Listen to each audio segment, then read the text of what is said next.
Hey everyone, it's Will, Gamer Dad, with another video for you.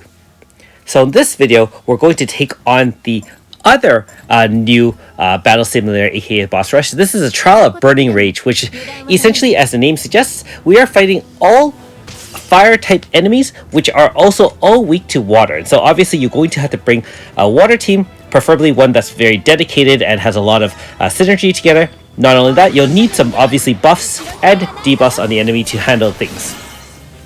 So in this case, there are some restrictions as to what you're supposed to be using. Each one, even in normal stage, can be quite challenging if you don't have the right units. So again, if you're not at that level where you have a full team of water, don't worry about it. You can always put this off until later on when you've gotten the right units. So you can see that I'm using a Pierce Zone here to really control the fight. AS Hizmina is essentially our DPS. That's the unit on the far left or top part there. We also have ES Sukiya as our pain setter. We have Altina, which I believe is due to the fact that you need only to use 2 light characters. The other units must be shadow units. And so you can only bring 2 light units. Sheila AS as well as Hizmina AS are the light units, and obviously Sukiya is Shadow, Altina is Shadow, and even Clark is Shadow. Now, if you're wondering what Clark was due for, he actually was used as a high-speed unit to switch in for Pierce Zone. And so that's all he was using for. However, that's good enough. You can find any quick unit to kind of set zone first so the other units can do the damage afterwards, and once Pierce Zone is active, then each of your Pierce attacks can charge the AF bar 7.5%.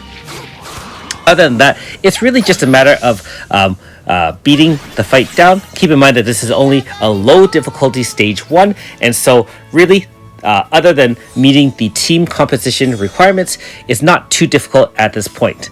Again, in the extreme version, obviously you're going to have a little bit more difficulty because the damage is going to be higher, both taken as well as the amount of damage you have to give out. Alright, so pretty quickly I'll just go over the Grasta setup. If I haven't mentioned it in another video, I'll do it here as well. Usually I don't change around my Grasta unless I am playing around with different team comps or different units for Battle Simulator. And so you'll see kind of a very similar setup for all the units unless I had to specialize and customize here. So Hizmina AS is the MVP of this particular stage. She will be used quite a bit in the upcoming stages as well, just because she has a high-powered DPS. The downside is she's only single target, but the thing is, she can do tens of millions of damage with the right setup. You can definitely check out my 5-star review of AS Hizmina if you want to. AS Sheila, which you do get from the 3,000 year arc, is also very, very useful. For those who don't know, she is a Pierce Zone setter, but we're using her either in both Pierce Zone and Water Zone. The thing is that at the end of turn, she does do a heal in her zone, and that really benefits you because obviously when you're taking on a lot of tougher content, you will need kind of a heal repeatedly. Otherwise, you can use units obviously such as Nikoko, AS Foreign can also heal upon attacking. The list goes on and on. The other thing about AS Sheila that I really like, other than the fact that she's a free unit, she does have a preemptive power down, and once you're in any zone, she actually does a dual power and int down, which is preemptive. So if you need to control the fight nice and early, that will help so that you take a little bit less damage. Now, in terms of Water Zone setter, we do have AS Annabelle up front. Now, it can't be overstated that one great thing about AS Annabelle is that she does not have to VC in order to establish zone. She's one of the few units who can establish zone just with a single attack. And so her, that is one of the great strengths of her. Her overall DPS is actually much lower than some of the other units on our team, but the fact that she can set zone pretty much instantaneous is extremely valuable, especially against some of these later fights where the bosses or the mobs in these stages or waves will re-establish their own fire zone, and we really have to counter with doing Water Zone, or in some cases VCing in a Pierce Zone, because you can.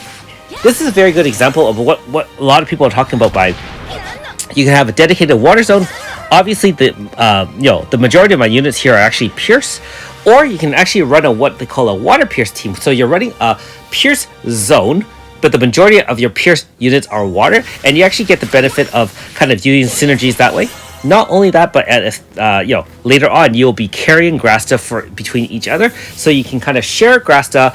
They're all, for example, Lance users, and they all benefit from each other's buffs and debuffs for that reason. Now that being said, again, we are using a mixed water team, although I do have a backup of AS4 in the back if I really need to establish another zone in a pinch.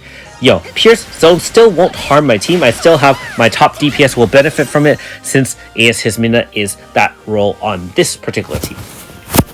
I'm sure you can use other team comps. For example, if you have AS Nika, AS Shigiri can VC in a water zone. There's also AS Yuta. There's a few different ways to really play around with it. And at the lower difficulties like this one, only stage 2, you really can kind of experiment and see what works best. Again, just like in the other, the distortion battle simulator, even at normal stage, I would highly recommend getting to at least the end of the main story. Try to get all those high-end Grasta as well as Grasta ore. It'll make life much more simple for you for these fights, because without Grasta enhancements, your damage is going to be pretty low and may not be enough to counter or deal enough damage to end the fight easily. Not only that, but all these stages usually have a turn requirement where they have to be beaten in either 10 turns, 15 or 20, depending on the difficulty of it. And without making it, you can survive, but you won't get all the rewards. So, putting it off to later is definitely not a bad thing, especially for all our newer members to this game, especially from the collab. Now, for the rest of us who are in endgame, I'm sure you've seen all these setups before. Pretty similar stuff. Everyone uses kind of the same idea. Bullseye, Rose with Thorns, or MP Consumption, or Last Stand. All those kind of Grasta ores are essential for these kind of fights. Especially, you can see in each wave, there's usually more than 2 enemies. So that Last Stand ore enhancement is great. Alright, so for stage 3, we have the ogres again. And keep in mind that, again, in the tougher difficulties, they usually have HP stoppers, and at each HP stopper, they'll do some sort of AF combo that's going to kill you in one fell swoop. In this case, this is the normal version. The difficulty isn't that high, and so they don't have an HP stopper at this stage. And so we can just blast it down with a single hit from Trishula, which is, again, Hismina AS being our target DPS. Other than that, we are playing around with AS Shigiri this time. This one has, I believe, a requirement for different weapon types. So we need a katana, a bow, as well as a staff. And so we have Iasakia holding the bow uses. Obviously, we have staff from AS Levia, and of course the katana from AS Shigiri. I'm sure you can find different units to put in that also satisfies those requirements. So as long as you have your main team doing a ton of damage, I'm sure it's not really an issue. Notice that, again, the vast majority of our team is the Water Pierce team, the Foreign, the Sheila, as well as Hismina. Alright.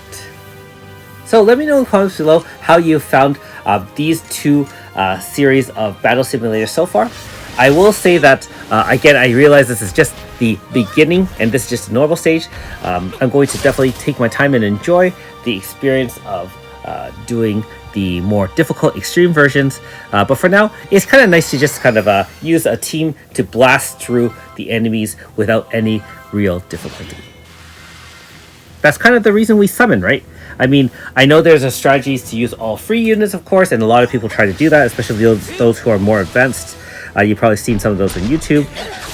But for me, I don't really specialize in any sort of team comp using either free or crazy setups or anything like that. I'm just here to beat the game and present it in hopefully a relatively simple manner and straightforward manner, so you can, for those who need a little bit of help, at least give you guys some ideas as to how to finish off these particular stages. Not only Battle Simulator, but obviously other fights such as Manifest or regular boss fights and story boss fights. Okay, so you can see that the 10-turn requirement is still there, and so again, emphasize on using that Grasta and Grasta ore. Okay, you probably get bored by seeing these Grasta loadouts again. Very straightforward, all the same kind of idea. I will also say that you can definitely optimize the Grasta even more. What I mean by that is, right now I only have one Bullseye ore on, I believe, AS Hismina. if you really want to customize, you can probably put, if you have enough of those, multiple bullseye ore on all your team and frontline units, and you just blast through each HP stopper or each wave. In my case, I usually don't add additional until I absolutely need it, just because I don't want to remove things or kind of like you can kind of like revert those Grasta and stuff like that. It just takes a lot of time, and that's not really the fun part of playing the game in that sense. All right, so stage 4 is obviously the toughest of the 4 stages. You do get some pretty good rewards here, chat script among other things. This one, just like the other stage 4, requires only 4 units, and so just like before, we are using the same 3 lance unit, and of course AS Annabelle, being that, like I said, her fact that she can reestablish zone up front without VCing in and out is monumental in beating these fights. Okay, same thing. The ogres do not have an HP stopper at this normal difficulty. I know for sure that the extreme version does have it, and so be aware that this is not going to go nearly as easy the second time around. Now, remember that at the end of turn, Annabelle AS does have a elemental shield, up to 40% shielding, which is a type shield, depending on the number of water turn moves done that turn. And so I will find that defensive shield at the end of turn, in conjunction with AS Sheila's heal at the end of turn, really is enough to kind of mitigate most damage. And of course, you have the dual powered int debuff from Brilliant Shot, which is preemptive as well. So with those two, essentially you're already fairly well controlled in terms of mitigating damage. If you need some extra shielding, I do cast Guardian Soul, which is my 3rd move on AS Annabelle. That one gives physical resistance up and a regen. So you actually have multiple regens at end of turn, multiple elemental shields, and like I said, you'll have the preemptive int and power down. Note that with AS Sheila, even when the boss reestablishes Fire Zone, your Brilliant Shot will still do a dual debuff. And again, it's AoE, so very, very nice, just like that. Now we reestablish Water Zone, and then we one-shot with Rosa Espada after that. So those 2 mobs in front, I mean, obviously they do some damage, but at this normal version, more normal stage, you're really taking down the Salamander first. If you can one-shot it, it doesn't have a chance to hit you. And so with multiple heals, like we said earlier on, even for an AS attacking with Pierce from Heaven, heals up to 1800 fixed heal, depending on the number of stacks on her. So with all those regens, and don't forget that Sheila also has increased max HP, I believe. So she has that, and if you cast Guardian Soul from AS Annabelle, you're going to increase your max HP as well. That is the yellow HP bar, which is much more than the normal HP bar on your team. So again, more HP, more damage you can take. I will also say I should have been more efficient in taking down this particular mob, being that there is a 15 turn requirement for this fight. Okay. So you can see the boss does apply poison status. If you need a poison or a status here, you can definitely use someone like AS. I think that AS Yuna should have a removal for that. However, at this stage, again, since it's not too difficult, I'm not removing the poison. Hopefully it does fade on its own. I'm not sure if this is permanent from the boss or just temporary.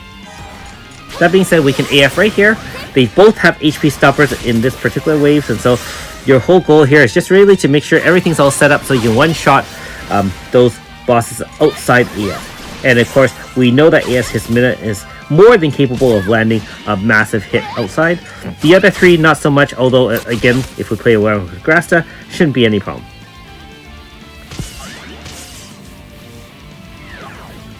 Okay, note that Ogre Grand Corman can steal your AF and start attacking you with it, and so that's not very nice at all. Alright.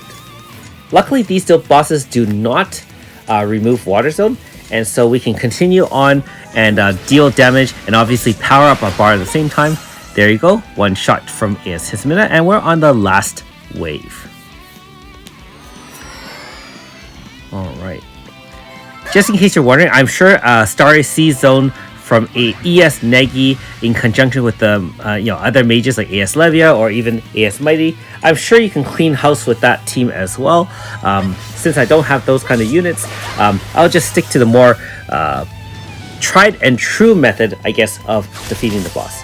At the HP stopper at 50%, you can clearly see that this great salamander did re-establish Fire Zone. Absolutely no problem. Like I said before, AS Animal can do the trick.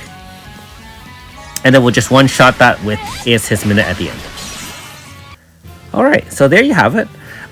Hopefully that gives you some ideas as to how to proceed with this particular 4 stages of the normal difficulty. I will say that this one, since it's weak to water, if you have a decent water team, should be slightly easier than the other time distortion boss rush. So this Trial of Burning Rage certainly is easier with some weaknesses to water.